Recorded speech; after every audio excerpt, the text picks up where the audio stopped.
اسحاق شمالی افریقہ کا رہنے والا تھا۔ سن 135 ہجری میں جب ممالک اسلامیہ پر عباسی خلیفہ کی حکومت تھی، اسحاق اصفہان میں ظاہر ہوا۔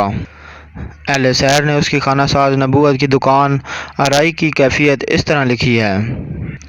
اس نے پہلے تمام آسمانی کتابوں تورات، انجیل، زبور اور قرآن مجید کی تعلیم حاصل کی، پھر تمام مروجہ علوم رسمیہ کی تکمیل کی، مختلف زبانیں سیکھیں اور مختلف قسم کی صنایعوں اور شعبدہ بازیوں میں مہارت حاصل کی، اور ہر طرح کے مخلوق کو گمراہ کرنے کے سامان سے لیس ہو کر اصفہان آیا۔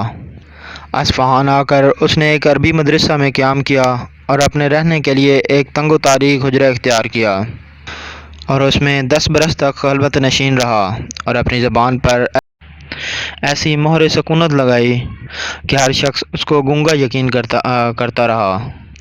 اس نے اپنی عدم گویائی اور جھوٹے گونگے پن کو 10 سال کی طویل مدت تک اس خوبصورتی اور مہارت سے نبھایا کہ کسی کو یہ گمان نہیں ہوا کہ یہ شخص جھوٹا اور بنا ہوا گونگا ہے، یہاں تک کہ اس کا لقب بھی اخرس یعنی گونگا پڑ گیا۔ ہمیشہ اشاروں سے ہی اظہار مداح کیا کرتا تھا۔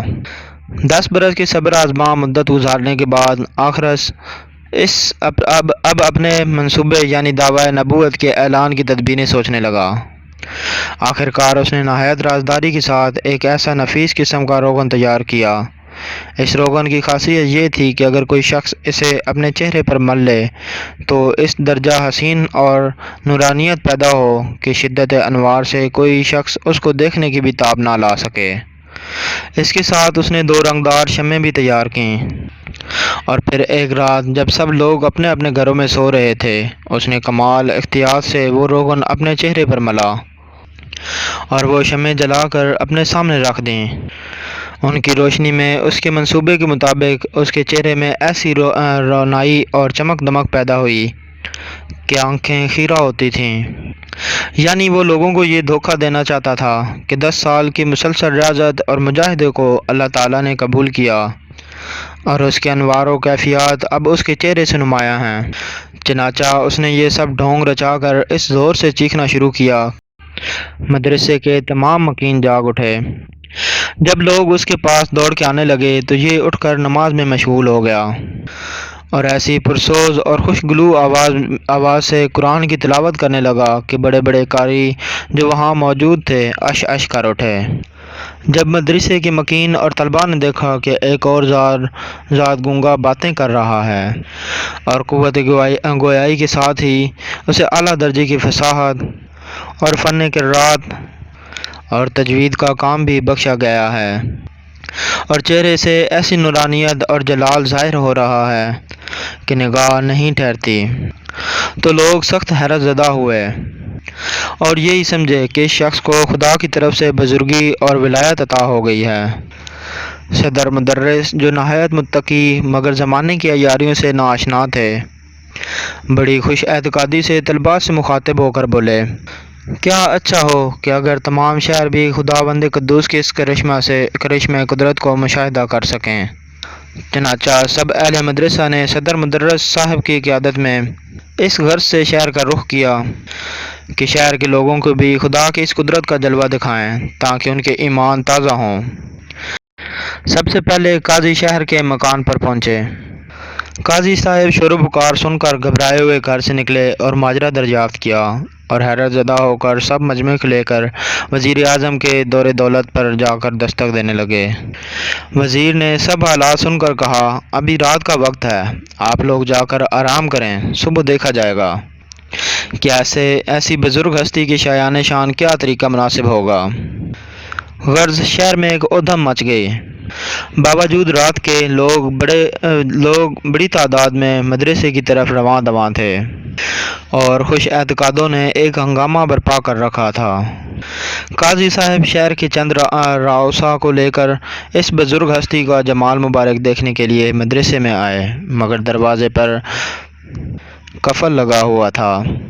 قاضی صاحب نے نیچے سے پکار کر کہا، یا حضرت، آپ کو اس خدائے ذوالجلال کی قسم جس نے آپ کو اس کرامت اور منصب جلیل پر فائز کیا، دروازہ کھولیے اور اپنے مشتاقان جمال کو اپنے شرف دیدار سے مشرف فرمائیے۔ یہ سن کر اسحاق بولا، اے کفل، انہیں اندر آنے دے۔ اور ساتھ ہی کسی حکمت عملی کے بغیر کنجی کے کفل کھل کر نیچے گر گیا، اور اس کرامت کو دیکھ کر لوگوں کی خوش اعتقادی اور آتشا ہو گئی۔ سب لوگ اسحاق کے سامنے سر جھکا کر معاب بیٹھ گئے۔ قاضی صاحب نے نہایت نیاز مندانہ لہجے میں عرض کیا، حضور والا، اس وقت سارا شہر آپ کا معتقد اور اس کرشمہ خداوندی پر حیران ہے۔ اگر حقیقت حال سے کچھ پردہ اٹھایا جائے تو بڑی نوازش ہوگی۔ اسحاق، جو اس وقت کا بہت پہلے سے منتظر تھا اور جس کے لیے اس نے 10 سال سے یہ سب محنت اور برداشت کی تھی، نہایت ریاکانہ لہجے میں بولا کہ 40 روز پہلے ہی سے فیضان کے کچھ آثار نظر آ رہے تھے، پھر دن بدن الہام اور القائے ربانی کا تانتا بند گیا، حتیٰ کہ آج رات خداوند قدوس نے اپنے فضل و مخصوص سے اس عاجز پر علم کے وہ اسرار منکشف فرمائے کہ مجھ سے پہلے لاکھوں رہوان منزل اس کے خیال اور تصور سے بھی محروم تھے۔ ان اسرار اور امور کا زبان پر لانا مذہب و طریقت میں ممنوع ہے، تاہم اتنا مختصر کہنے کا مجاز ہوں کہ آج رات 2 فرشتے حوض کوثر کا پانی لے کر میرے پاس آئے اور مجھے غسل دے کر کہنے لگے، السلام علیکم یا نبی اللہ۔ مجھے جواب میں تعمیل ہوا اور میں گھبرایا کہ خدا جانے یہ کیا ابتدا اور آزمائش ہے۔ تو ایک فرشتہ یوں گویا ہوا، اے اللہ کے نبی، بسم اللہ کہہ کر منہ کھولو۔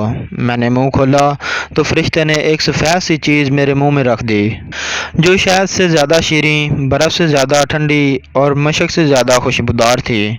اس نعمت خداوندی کا حلق سے اترنا تھا کہ میری زبان کھل گئی اور پہلا کلمہ جو میرے منہ سے نکلا وہ تھا، اشہد ان لا الہ الا اللہ و اشہد ان محمدًا عبدہ و رسولہ۔ یہ سن کر فرشتوں نے کہا کہ محمد صلی اللہ علیہ وآلہ وسلم کی طرح تم بھی اللہ کے رسول ہو۔ میں نے کہا، میرے دوستوں، تم یہ کیسی بات کہہ رہے ہو؟ میں شرم و ندامت سے ڈوبا جاتا ہوں۔ جناب باری تعالیٰ نے سیدنا محمد صلی اللہ علیہ وآلہ وسلم کو خاتم الانبیاء قرار دیا ہے، اب میری نبوت کیا معنی رکھتی ہے؟ فرشتوں نے کہا، یہ درست ہے، مگر محمد صلی اللہ علیہ وآلہ وسلم کی نبوت مستقل حیثیت رکھتی ہے اور تمہاری بلا شبہ بزوری ہے۔ مرزا قادیانی نے بھی یہی دعویٰ کیا تھا۔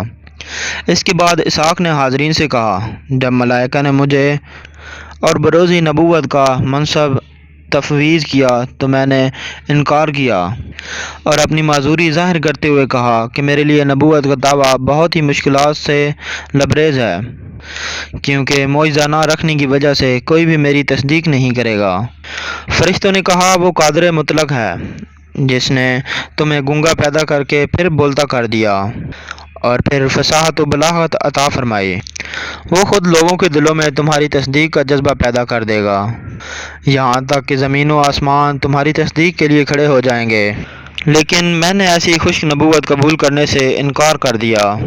جب میرا اصرار حد سے زیادہ بڑھ گیا تو فرشتے کہنے لگے، اچھا، معجزات بھی لیجئے، جتنی آسمانی کتابیں انبیاء پر نازل ہوئی ہیں تمہیں ان سب کا علم دیا گیا ہے۔ اس کے علاوہ کئی قسم کے زبانیں اور رسم الخط بھی تمہیں دیے گئے۔ یاد رہے کہ یہ ساری زبانی اور آسمانی کتابیں اسحاق اپنے منصوبے کے مطابق پہلے ہی پڑھ چکا تھا۔ اس کے بعد فرشتے کہنے لگے، قرآن پڑھ کر سناؤ۔ میں نے جس ترتیب سے قرآن کا نزول ہوا تھا پڑھ کر سنا دیا۔ انجیل پڑھوائی، وہ بھی سنا دی، پھر تورات، زبور اور دوسری آسمانی صحیفے بھی پڑھوائے جو میں نے اس کے نزول کی ترتیب کے مطابق سنا دیے۔ تمام کتب سمادیہ کی قرات سے سن کر فرشتوں نے اس کی تصدیق کی اور مجھ سے کہا، اٹھو اور لوگوں کو عذاب الہی سے ڈراؤ۔ یہ کہہ کر فرشتے غائب ہو گئے اور میں فوراً ذکر الہی میں مشغول ہو گیا۔ اسحاق مزید بولا، آج رات سے جن انوار و تجلیات کا میرے دل پر ہجوم ہے، زبان اس کی شرح سے قاصد ہے، یہ میری سرگزشت ہے۔ اب میں آپ کو بتانا چاہتا ہوں کہ جو شخص خدا پر، محمد صلی اللہ علیہ وآلہ وسلم پر اور میری ذلی بظوری نبوت پر ایمان لایا اس نے نجات پائی، اور جس نے میری نبوت کا انکار کیا اس نے سیدنا محمد صلی اللہ علیہ وآلہ وسلم کی شریعت کو بیکار کر دیا۔ ایسا منکر ہمیشہ کے لیے جہنم میں رہے گا۔ یاد رہے کہ مرزا قادیانی کذاب کا بھی اپنی نبوت کے متعلق یہی قول ہے۔ دنیا ہر قسم کے لوگوں سے بھری پڑی ہے، اور عوام کا تو یہ معمول ہے کہ جونہی نفس امارہ کے کسی پجاری نے اپنے جھوٹے تقدس اور پاک بازی کی صدا لگائی، غول کا غول انسانوں کا اس کے پیچھے لگ جاتا ہے، اور مرید انخوش اعتقاد اپنی سادہ لوحی سے ایسے افسانے اور کراماتیں اپنے پیروں سے منسوب کرتے ہیں کہ خدا کی پناہ رہے۔ اسحاق کی تقریر سن کر بھی بڑے بڑوں کا پایا ایمان ڈگمگا گیا، اور ہزارہ مخلوق اس کی نبوت پر ایمان لے آئی۔ جن لوگوں کا دل نور ایمانی سے منور تھا اور جن کو ہر عمل شریعت کی کسوٹی پر پرکھنا آتا تھا، انہوں نے لوگوں کو بہت سمجھایا کہ اسحاق اخرس کوئی نبی یا ولی نہیں بلکہ جھوٹا ہے، کذاب ہے، شعبدہ باز اور رہزن دین ایمان ہے۔ لیکن عقیدت مندوں کی خوش اعتقادی میں کوئی فرق نہیں آیا، بلکہ جوں علماء حق انہیں راہ راست پر لانے کی کوشش کرتے، ان کا جنون عقیدت اور زیادہ بڑھ جاتا۔ نتیجہ یہ ہوا کہ اخرس کے پاس اتنی قوت اور لوگوں کی تعداد ہو گئی کہ اس کے دل میں ملک گیری کی ہوس پیدا ہونے لگی۔